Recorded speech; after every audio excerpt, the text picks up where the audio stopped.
जो शोषणवादी व्यवस्था है, जो हमारे हकों पे डाका डालने का काम करती है, उस व्यवस्था के खिलाफ लड़ने वाले हम जिंदा दिल लोग हैं। ये देश 200 साल तक अंग्रेजों का गुलाम रहा। इस देश को 200 साल तक अंग्रेज राज करके गए।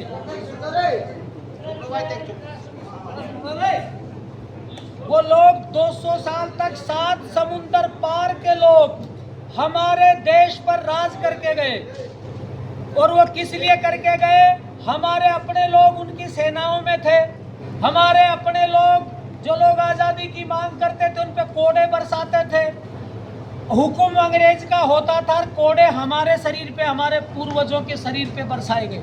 तो सबसे ज़्यादा जुल्म अगर किसी ने सहा तो किसान के बेटों ने सहा, यानी कि हमारे बाप दादाओं ने सहा। हम लोगों का ये दर्द, ये पीड़ा इसलिए है कि हम पढ़ लिख गए।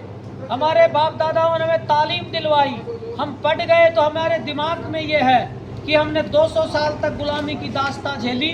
अगर पिता परमात्मा ने हमको बुद्धि दी है और ये लोकतंत्र की व्यवस्था है इस देश के अंदर, हर आदमी को अपने हकों के लिए लड़ने का अधिकार इस देश का संविधान हमको देता है, तो फिर हम लोगों को अपनी आवाज़ उठानी चाहिए।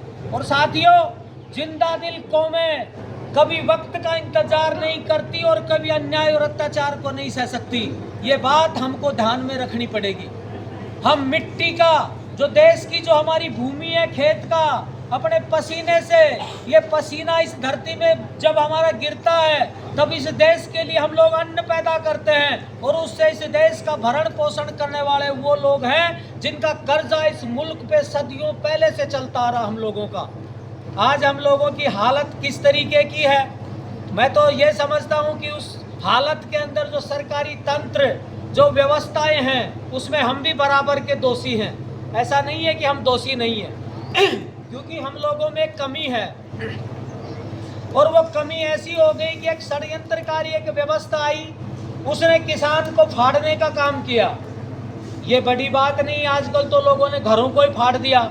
आजकल तो राजनीति की परिभाषा साम दाम दंड भेद, चाहे कुछ भी करना पड़े उसे विजय चाहिए। राजनीति कहती है कि तुझे विजय हासिल करनी है तो इसके लिए कुछ भी करना पड़े, अपने बाप के भी धक्का मारना पड़े, अपने भाई का गला काटना पड़े, फिर भी कामयाबी लो। ये राजनीति की परिभाषा कहती है। और समाज की परिभाषा कहती है कि हम लोगों को अपने समाज में रहना है तो अपने भाई के दुख तकलीफ के लिए अपना सर्वस्त्र कुर्बान भी कर दें, हम त्याग करें, कुर्बानी दें, लेकिन हम दूसरों को पीड़ा ना पहुंचाएं। ये समाज की नीति कहती है। तो साथियों, मेरे को लग रहा है कि आगे भी कोई कार्यक्रम हमारे बाद भी, हम ज़्यादा समय नहीं लेंगे आप लोगों का, लेकिन ये बातें सिर्फ आपको बता रहे हैं। वो सिर्फ ये कह रहे हैं कि 4 साल 11 महीने और 29 दिन हम रोने वाले लोग हैं। हम रोते रहते हैं कि बिजली नहीं आई, खाद नहीं आया, बीज नहीं आया, करते रहते हैं ना। तहसीलदार नहीं सुन रहा, पटवारी पैसे मांग रहा है। 4 साल 11 महीने और 29 दिन इसी तरीके से रोते रहते हैं। जब हमारी तकदीर लिखने का समय आता है, हम लोगों को सब बीमारियों से मुक्त होने का जब समय आता है, इस देश के संविधान ने जो पावर दी है इस उंगली में, जब मशीन के सामने हम लोग खड़े होते हैं तो एक दिन के लिए हम अपना चोला बदल देते हैं, यानी कि उस दिन हम लोग किसान नहीं रहते। और उस पीड़ा का यही है मुख्य मार्ग। उस दिन हम जब मशीन के सामने खड़े होते हैं तो हम जाट बन के खड़े होते हैं, हम गुजर बन के खड़े होते हैं, हम अहीर बन के खड़े होते हैं, यानी कि हम जातिवादी लोग बन के उस मशीन के सामने फिर हम वोट डालते हैं कि किसको वोट देना है, मेरी कौम का कौन है, मैं उसको वोट दूंगा। और इसी तरीके से नेताओं को भी पता चल गया, इन लोगों की मानसिकता इस तरीके की बना दी, इनको पूरी सब्जी खिला के ये 4 साल 11 महीने रोते रहेंगे, लास्ट में ये वहीं पे आ जाएंगे जहाँ इनको आना है। क्योंकि उसकी पीड़ा क्या है वो समझना पड़ेगा।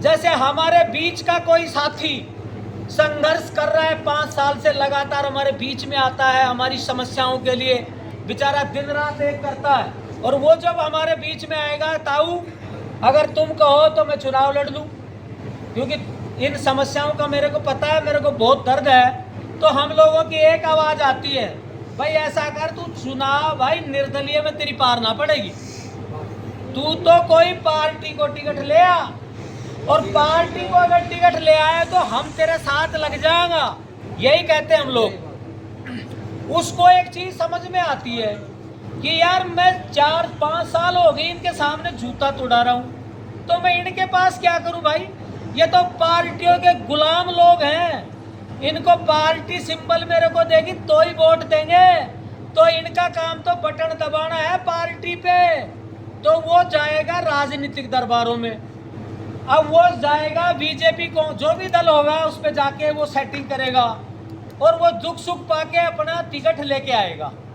अब उसको टिकट मिलेगी तो उस पे उपकार किसका हुआ, उस पार्टी का हुआ जिसने उसको सिंबल दिया।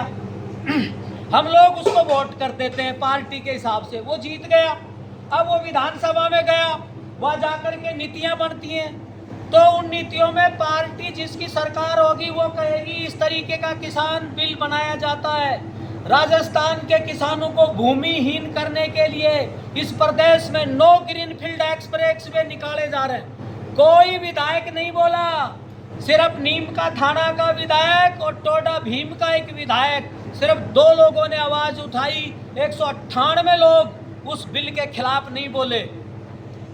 इतनी बड़ी ज्यादती वहां पे इसलिए हो रही है, उसको पता है हमारे नेता को जिसको वोट दिए, अगर मैं इनके खिलाफ बोलूंगा सरकार के तो टिकट नहीं मिलेगी और सिंबल नहीं मिलेगा तो मैं जीतूंगा नहीं, क्योंकि इन लोगों के अगर झांसे में मैं आ गया तो मेरा राजनीतिक कैरियर चौपट हो जाएगा।